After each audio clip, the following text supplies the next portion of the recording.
इस लेक्चर में हम बोस-आइंस्टाइन स्टैटिस्टिक्स को डिस्कस करेंगे। बोस-आइंस्टाइन स्टैटिस्टिक्स से पहले हम सबसे पहले बोसॉन्स के बारे में देखते हैं कि बोसॉन्स क्या होते हैं। बोसॉन्स ऐसे पार्टिकल्स होते हैं जिनकी स्पिन जो होती है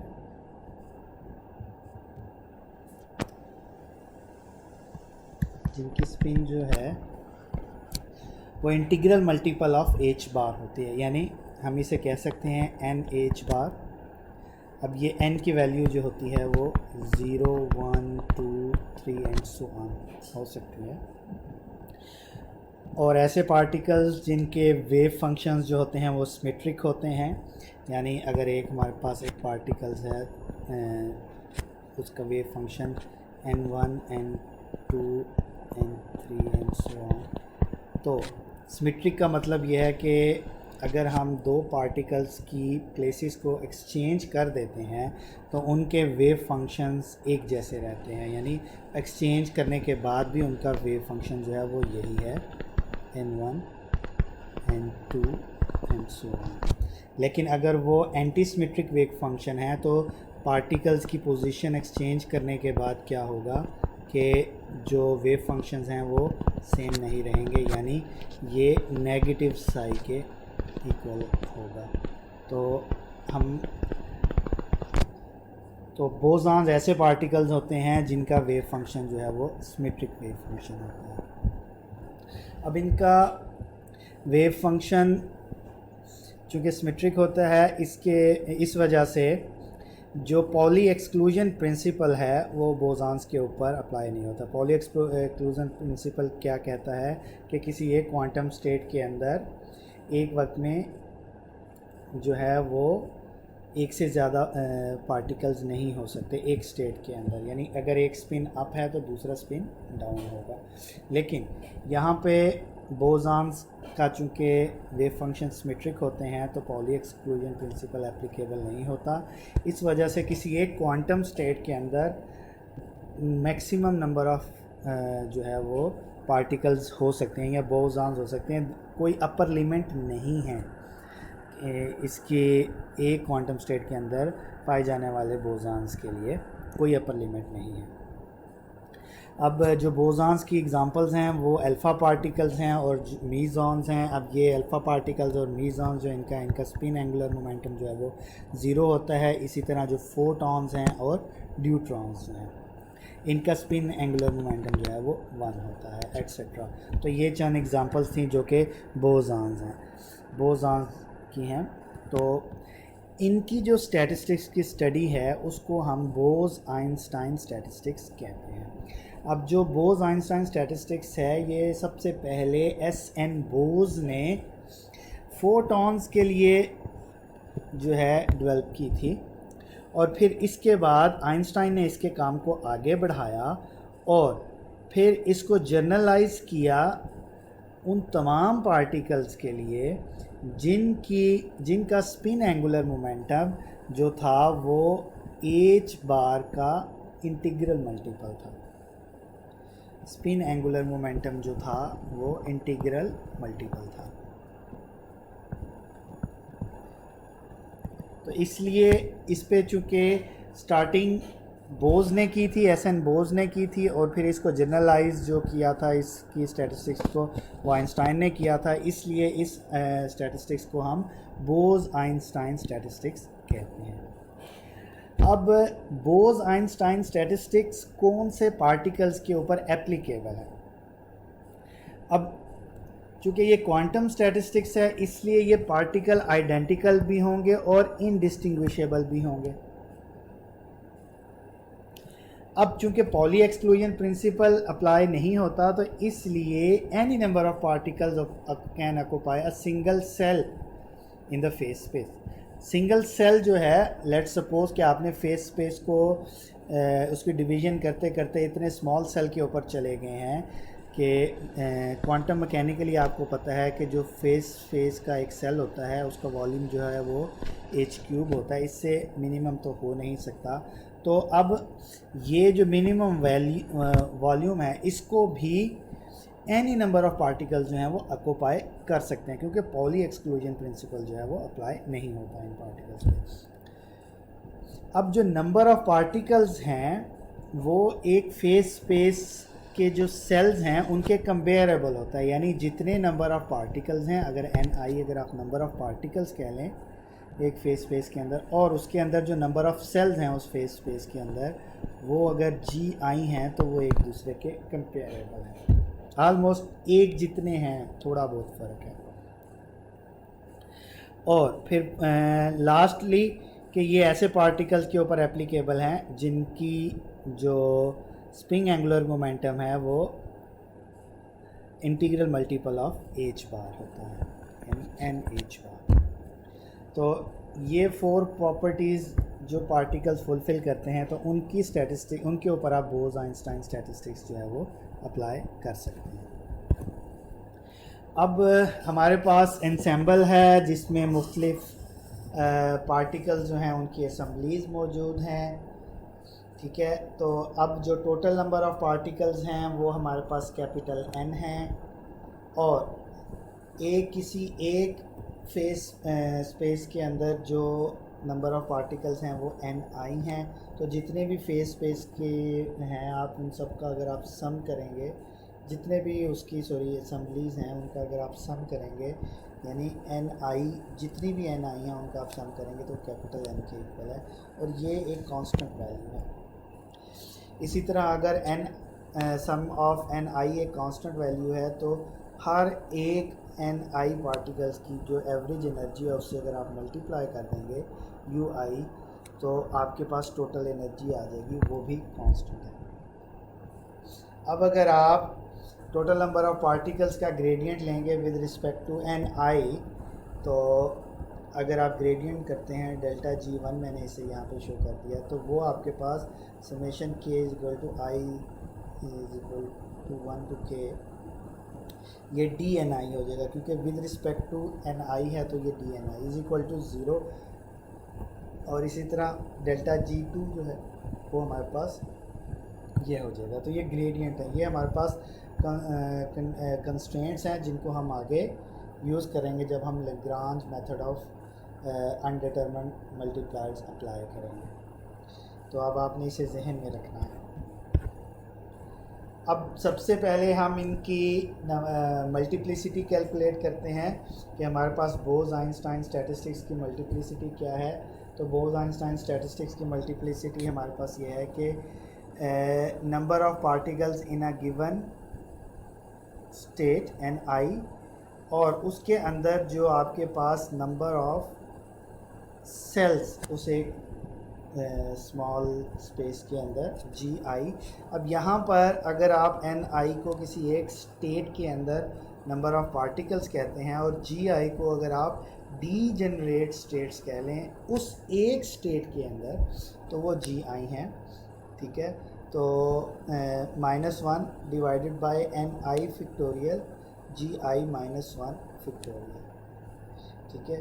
तो ये बिल्कुल अगर आपको याद हो, ये n plus Q -1 factorial divided by n factorial और q -1 फैक्टोरियल फार्मूला एक हमने यूज़ किया था, ये बिल्कुल उसकी बेस के ऊपर हमने इसको यहाँ पर लिखा है। अब n i and g i are very very bigger than 1। अगर एन आई और जी आई 1 से बहुत ज़्यादा बड़ी हैं तो हम इस 1 को इग्नोर कर सकते हैं। तो हमने इसको इग्नोर कर दिया, तो ये N I plus ji I N I, ये एक अजम्पशन है, ठीक है ना, ये हमारे पास अजम्पशन है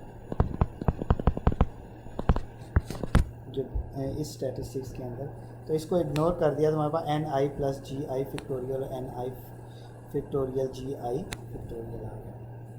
अब इसका आप नेचुरल लॉगरिथम ले लेंगे, तो नेचुरल लॉगरिथम ले लिया, नेचुरल लॉगरिथम लेंगे तो ये पाई जो है समेशन से चेंज हो जाएगा, और ये इधर चूँकि डिवीज़न की फॉर्म में है तो ये एडिशन और सब्ट्रैक्शन की फॉर्म में हमने यहाँ पर लिख दिया। अब इसके ऊपर हम स्टिलिंग अप्रॉक्सीमेशन को अप्लाई करेंगे। स्टेलिंग फार्मूला को यूज़ करते हुए, तो हमारे पास इसके ऊपर भी स्टेलिंग अप्रॉक्सीमेशन आएगी, इसके ऊपर भी आएगी और इसके ऊपर भी आएगी। पहले वाले के ऊपर जब आएगी तो स्टेलिंग अप्रॉक्सीमेशन वो ये आएगी, दूसरे के ऊपर ये, तीसरे के ऊपर ये। अब इसके साथ माइनस एन आई आना था, ये इसकी स्टेलिंग अप्रॉक्सीमेशन, चले पहले इसकी देखते हैं। इसकी स्टेलिंग अप्रॉक्सीमेशन होना था N I plus ji I L N N I plus ji I minus N I plus ji I. इसके ऊपर आपकी स्टेलिंग अप्रॉक्सीमेशन में आना था N I L N N minus N I, I इसके ऊपर स्टेलिंग अप्रॉक्सीमेशन है जब अप्लाई होना तो minus G I L N G I, ये माइनस को भी रहने दें, ये इसके ऊपर स्टेलिंग अप्रॉक्सीमेशन है माइनस जी आई। अब देखिए ये जी आई एल एन आई यहाँ पर है, ये N I L N I ये हो गया, और ये वाला ये हो गया। अब ये माइनस का एन आई, ये माइनस का जी आई, ये माइनस कॉमन ले लेंगे तो ये एन आई प्लस जी आई हो जाएगा, और ये एन आई प्लस जी आई हो जाएगा। ठीक है, अब फिर अगर जब आप ये माइनस जो है इनको प्लस कर देगा तो ये ऐसे इसके साथ कैंसिल हो सकती है। तो कैंसिल होने के बाद हमारे पास ये टर्म जो है वो बाकी रह जाएगी।